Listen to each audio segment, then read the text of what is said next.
81%. Lupang nagniningning, sining at kultura ng Pilipinas. Hey!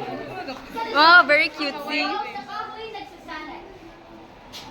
Abel Iloco, telay sining na lihim ay taglay. Bakit sa kasaysayan ay sumasalay? Luzon, yaman ng sining sa diwa'y laging buhay. Sa antikay telang kay ganda, patadyong ang isa sa dalang kultura.